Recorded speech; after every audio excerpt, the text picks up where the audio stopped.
আসসালামু আলাইকুম my dear brother and sisters. আজকে আপনাদের জন্য একটি ভিন্ন ও তথ্য সমৃদ্ধ ভিডিও নিয়ে এসেছি। আজকে আমি জানাতে চলছি চারজন বিশ্বসেরা উদ্যোক্তার গল্প, যারা পরবর্তী জীবনে বিলিয়নিয়ার হয়েছেন। এবং মজার ব্যাপার হলো, এদের প্রত্যেকেরই উদ্যোক্তা জীবনের গল্পটা শুরু হয়েছিল গ্যারেজ থেকে। শুরু করছি গ্যারেজ থেকে বিলিয়নিয়ার সফল উদ্যোক্তাদের সংক্ষিপ্ত ইতিহাস। এই তালিকার প্রথমেই যার নাম, তিনি হলেন অ্যাপল কোম্পানির সহ প্রতিষ্ঠাতা স্টিভ জবস। স্টিভ জবস ছিলেন অ্যাপল কোম্পানির সহ প্রতিষ্ঠাতা এবং একজন প্রভাবশালী প্রযুক্তি উদ্যোক্তা। তার শুরুর ইতিহাসটি এখানে সংক্ষেপে আলোচনা করছি। শুরুর জীবন। জন্ম 1955 সালের 24 ফেব্রুয়ারি ক্যালিফোর্নিয়ার সান ফ্রান্সিসকোতে। জন্মের পর তাকে পল ও ক্লারা জবস দম্পতি দত্তক নেন। শিক্ষা। রিড কলেজে ভর্তি হলেও এক সেমিস্টার পর পড়াশোনা ছেড়ে দেন, কিন্তু ক্লাস অডিট করতে থাকেন, বিশেষ করে টাইপোগ্রাফি ক্লাস, যা পরবর্তীতে ম্যাকিউন্স ডিজাইনের প্রভাব ফেলেছিল। অ্যাপলের শুরু। 1976 সালে স্টিভ জবস, স্টিভ ওজনিয়াক ও রন ওয়েন মিলে অ্যাপল কম্পিউটার প্রতিষ্ঠা করেন এবং প্রথম অফিসিয়াল কার্যক্রম শুরু হয় জবসের বাবা মার গ্যারেজ থেকে। ওজনিয়াকের তৈরি করা অ্যাপল 1 কম্পিউটার দিয়ে শুরু হয় অ্যাপলের যাত্রা। পরে অ্যাপল 2 বিশাল বাণিজ্যিক সফলতা এনে দেয়, যা ব্যক্তিগত কম্পিউটার বিপ্লবের একটি গুরুত্বপূর্ণ ধাপ ছিল। উল্লেখযোগ্য বিষয়, স্টিভ জবস ছিলেন প্রযুক্তি, ডিজাইন ও ব্যবহারকারীর অভিজ্ঞতা নিয়ে গভীরভাবে চিন্তাভাবনা করা এক ভিশনারি। যদিও তিনি 1985 সালে অ্যাপল থেকে বেরিয়ে যান, পরে 1997 সালে ফিরে এসে কোম্পানিকে নাটকীয়ভাবে ঘুরিয়ে দাঁড় করান। তার নেতৃত্বেই আইম্যাক, আইপড, আইফোন এবং আইপ্যাড এর মতো পণ্য তৈরি হয়। তালিকার দ্বিতীয় পর্বে যাদের নাম আছে তারা হলেন ল্যারি পেজ ও সার্গেই ব্রিন। গুগলের প্রতিষ্ঠাতা ল্যারি পেজ ও সার্গেই ব্রিন, তারা দুজনেই ছিলেন স্ট্যানফোর্ড বিশ্ববিদ্যালয়ের কম্পিউটার সায়েন্স বিভাগের পিএইচডি ছাত্র। গুগলের শুরুর ইতিহাস। ধারণার শুরু 1995-1996। ল্যারি ও সার্গেই 1995 সালে স্ট্যানফোর্ডে একে অপরের সাথে দেখা করেন। তারা ব্যাকরাব নামের একটি সার্চ ইঞ্জিন তৈরি করেন, যা ওয়েবসাইটগুলোর ব্যাকলিংক বিশ্লেষণ করে কোন পেজ বেশি গুরুত্বপূর্ণ তা নির্ধারণ করত। এই প্রযুক্তি পরে পরিচিত হয় পেজ র্যাঙ্ক নামে, যা গুগলের মূল সার্চ অ্যালগরিদমে পরিণত হয়। গুগলের জন্ম। 1998 সালের 4 সেপ্টেম্বর তারা একটি গ্যারেজে অফিস স্থাপন করে গুগল ইনকর্পোরেশন প্রতিষ্ঠা করেন। এই গ্যারেজটি ছিল সুসান ওজচিকির, যিনি পরবর্তী ইউটিউব এর সিইও। নামের উৎপত্তি।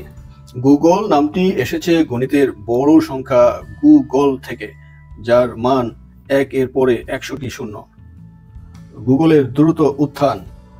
গুগলের সার্চ ইঞ্জিন খুব দ্রুত জনপ্রিয় হয়ে ওঠে কারণ এটি ছিল দ্রুত, নির্ভুল এবং ব্যবহার বান্ধব।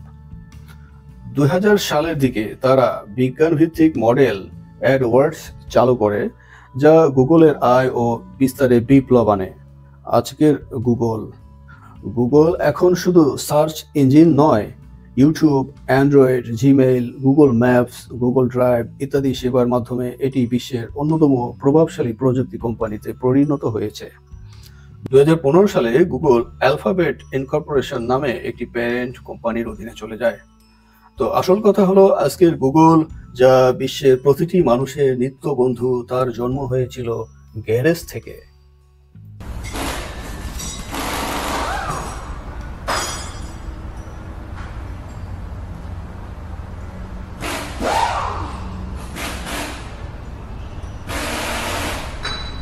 তালিকার 3 নম্বরে আছে বিশ্বের শীর্ষ প্রযুক্তি ও ই কমার্স কোম্পানি অ্যামাজন এর প্রতিষ্ঠাতা জেফ বেজোস।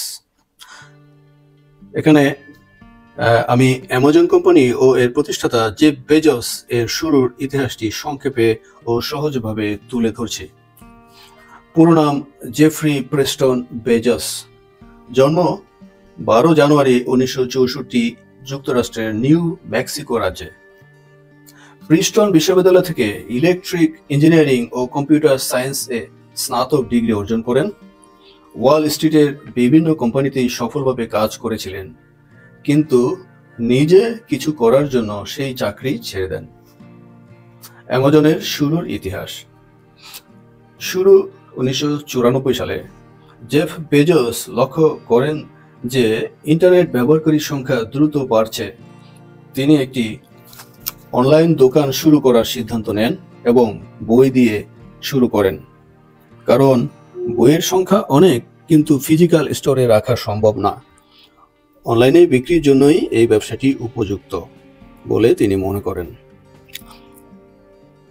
1994 সালে জেফ বেজোস একটি গ্যারেজে বসে কোম্পানিটি শুরু করেন। প্রথমে কোম্পানিটি অন্য একটি নাম থাকলেও পরে নাম পরিবর্তন করে রাখা হয় Amazon.com।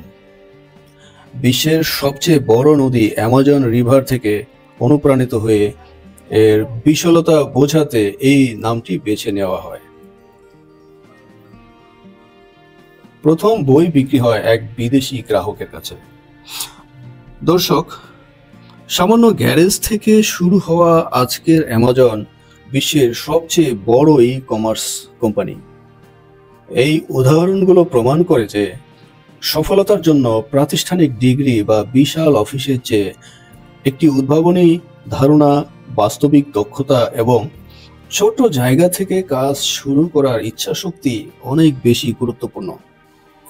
বাস্তবমুখী কাজ শেখার আগ্রহ ও বড় হওয়ার প্রবল ইচ্ছা থাকলেই দুনিয়ার যে কোনো স্থান থেকে বিপ্লব ঘটানো সম্ভব।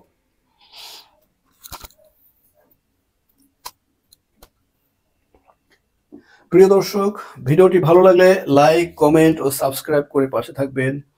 আজকে এই পর্যন্তই। সবাই ভালো থাকবেন। ধন্যবাদ। টাটা।